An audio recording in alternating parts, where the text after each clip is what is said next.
Hi, I'm Wayne Allen Root for Personal Liberty. We all know Obama is a hater.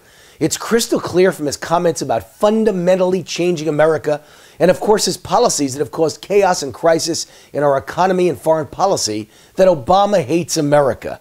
We know from his actions and policies, including his statement, "You didn't build that he hates business owners. We know from his statement about middle America that they cling to their guns and Bibles that he has disdain for middle-class Americans. But you might be surprised to learn that he seems to hate his own core supporters. What other conclusion can you draw when you hear the facts? On Election Day, 2 weeks ago, Obama got 89% support from black voters and 66% support from Jewish voters. Yet the facts I'm about to report indicate that Obama's out to hurt African Americans and Jews. This guy really is a world-class hater. He appears to hate everyone, at least everyone inside America. The question is, why don't African Americans and Jews see the truth that's staring them right in the face? Why are African Americans and Jews voting against their own self-interest? Why are they voting for a guy committed to hurting them? As an American and a Jew, I couldn't think of a more dangerous or damaging plan towards African Americans or Jews than the one being carried out right now by Barack Obama. Let's start with black Americans, and let me be blunt. As a successful businessman, Obama's plan to give amnesty to millions of illegal aliens won't greatly affect my life. However, it will crush the lives of millions of poor and lower-income black Americans, especially those striving and working hard to escape poverty and achieve the American dream. After 6 years of Obama's presidency, African-American unemployment is more than double that of whites. Obama's policies haven't provided jobs, obviously, but he has provided record levels of welfare, food stamps, disability, and other handouts from the government. Is this a man out to help you? With friends like that, who needs enemies? But I digress. It's about to get worse, far worse. Obama's imminent amnesty plan will allow millions of illegal immigrants to compete for jobs at the lowest rung of the economic scale, a disproportionate number of whom are black Americans. With total disregard for their welfare, hopes, or dreams, Obama will snub his nose at all struggling lower middle-income Americans by allowing millions of uneducated, hardworking, desperate to support their families, illegal aliens to legally fight them for the low-wage jobs.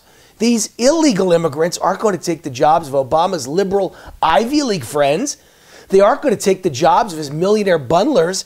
They aren't going to compete for the jobs of his billionaire limo-riding, private jet-flying Democratic donors. They pose no threat to Hollywood celebrities. Millions of illegal immigrants, suddenly legalized, will be taking low-wage jobs from black Americans and other lower-income Americans as well. After Obama finishes his dirty illegal amnesty deed, black Americans will either have a hard time ever finding another job, or the wage pressure created by all these new job seekers means any black American with a low-wage job will never again see a raise.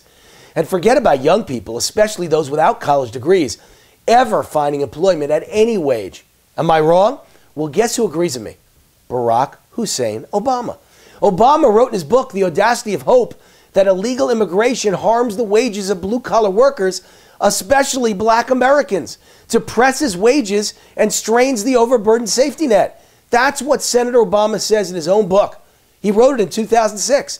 So if Senator Obama understood the damage illegal immigration does to black Americans, why would now President Obama open the floodgates to legal immigration? Why would President Obama want to harm blue-collar workers and depress wages? Is Obama a racist out to keep black Americans hopeless, helpless, and dependent on crappy government checks for the rest of all time? I can't tell you what's in his heart, but I can tell you Obama's no friend of black Americans. The next time you walk into a voting booth, remember it's Obama and the entire liberal, democratic political establishment who stays in power by keeping their core voters poor and dependent. Wow. Now let's examine Obama's treatment of Jewish Americans. Let me repeat, I am a member of that tribe. I'm a Jew. Israel's right to exist is paramount to most American Jews. The list is long of the things Obama has said and done, which indicate he's no friend of Israel. Let's start with his nonstop support of rhetoric towards Palestinians and Israel's other radical Muslim enemies, to demanding Israel withdraw to borders that would weaken her defenses, to threatening to withhold military aid unless Israel stops defending herself against terrorists shooting missiles into her own residential neighborhoods, to fomenting the Arab Spring so that Israel is now surrounded by radical extremist regimes dedicated to her destruction, to publicly embarrassing Israel's leader, Benjamin Netanyahu. Obama's aides went so far as to call Netanyahu a coward, and then they leaked that comment to the press. And then Obama's about to do the unthinkable, enter into a sham agreement that will allow Iran a nuclear weapon, which puts the lives of 7 million Israeli Jews at great risk. Let that deed be on the hands of every Jewish voter who pulled the lever for Obama and his progressive cohorts. Consider this. Obama's true feelings towards Jews in Israel can be summed up by his nomination of Loretta Lynch for United States Attorney General. As a law student, Lynch was active in a radical group at Harvard Law School that each month brought in to speak Jewish-hating, pro-terrorist radicals dedicated to the destruction of Israel. Giving a platform to Jew haters like this tells you all you need to know about the mindset of Obama.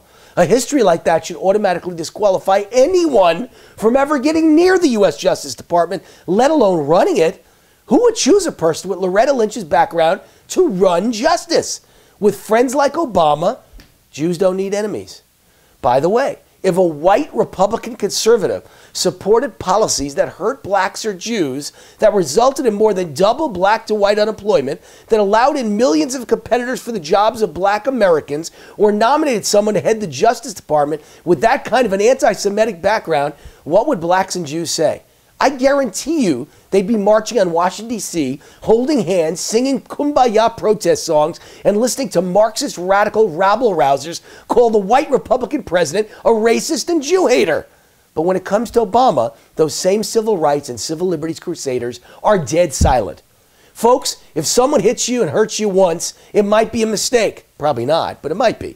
If they do it twice, maybe it's a coincidence. Probably not, but it might be. But if they attack you repeatedly, it becomes clear it's a purposeful pattern and you're the target. And it's time to admit the other guy doesn't like you. So my message to black and Jewish Americans is simple. It's time to consider that Obama isn't on your side. I'm Wayne Allen Root for Personal Liberty. See you next week. God bless America.